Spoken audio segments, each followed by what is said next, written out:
तो दिल्ली का दंगल जारी है। एमसीडी चुनाव के लिए प्रचार खत्म होने में अभी 7 दिन बचे हैं, लेकिन उससे पहले प्रचार के लिए वार पलटवार, घोटालों, भ्रष्टाचार से भी आगे मारपीट और हत्या की साजिश तक पहुंच गया है। और देखिए, इस वक्त बड़ी खबर आ रही है। 2019 में लगाए थे सिसोदिया ने ऐसे आरोप। ये बीजेपी ने कहा है कि संदीप भारद्वाज की आत्महत्या नहीं है, ये हत्या है। टिकट को खुदकुशी से जोड़कर राजनीति करना गलत, ये आम आदमी पार्टी कह रही है। और टॉयलेट बनाने के नाम पर 1300 करोड़ का घोटाला किया गया है, ये बीजेपी ने कहा है। मनोज तिवारी जी ने एक तरह से धमकी दी है केजरीवाल जी को, और मनोज तिवारी जी की उस धमकी से साफ हो जा रहा है कि भारतीय जनता पार्टी अरविंद केजरीवाल जी की हत्या करने की साजिश कर रही है।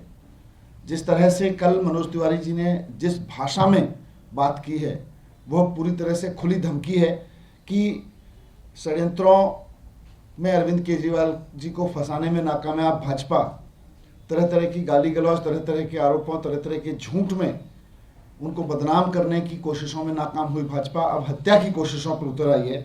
मैंने कल अरविंद केजरीवाल जी के सुरक्षा की चिंता की है।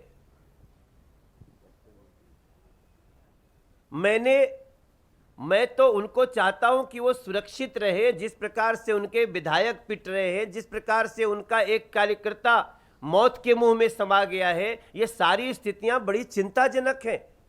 हमारा ट्वीट पढ़े, हम क्या लिखे हैं। तो ये तो हर साल, खाली साल बदलता है, इनका आरोप यही रहता है।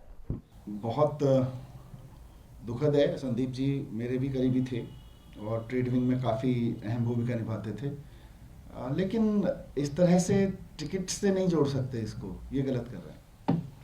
कट्टर ईमानदारी की बात करने के बाद इस प्रकार का भ्रष्टाचार, टिकटों की बिक्री और यहां तक कि लोगों को मौत के कगार तक पहुंचा देने की प्रक्रिया, बातें आएंगी तो भारतीय जनता पार्टी इस पे चुप तमाशा नहीं देख सकती। संदीप भारद्वाज आत्महत्या नहीं किया, बल्कि उनकी हत्या हुई है। और इन सारे बातों से, प्रमाणों से हम अलग नहीं हो सकते हैं। इसलिए हम चाहते हैं कि इस केस में एक उच्च स्तरीय जांच हो। ये सारी भारतीय जनता पार्टी के हेडक्वार्टर में इनकी एफआईआर वहीं लिखी जाती है, इनकी चार्जशीट वहीं लिखी जाती है, इनकी विजिलेंस रिपोर्ट वहीं लिखी जाती है, तभी तो ऐसा होता है। वरना स्कूल में तथाकथित कोई घोटाला हुआ, उसकी कोई विजिलेंस रिपोर्ट है, वो अभी अखबार में मैं पढ़ रहा था कि वो चीफ सेक्रेटरी के पास गई है और वो मीडिया के पास है। वो मिनिस्टर को नहीं बताई गई, वो सीवीओ को नहीं दी गई, जो देश के विजिलेंस डिपार्टमेंट है उनको नहीं दी गई, वो मीडिया को दी गई है। तो ये भारतीय जनता पार्टी ने अपने यहाँ स्क्रिप्ट लिखते हैं और मीडिया को जारी करते हैं, रोज यही कर रहे हैं।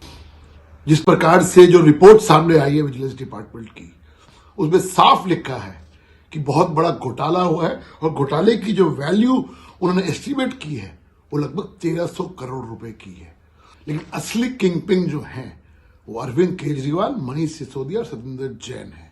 और मैं मांग करता हूं लेफ्टिनेंट गवर्नर साहब से कि तुरंत से तुरंत इन लोगों से इस्तीफा लिया जाए।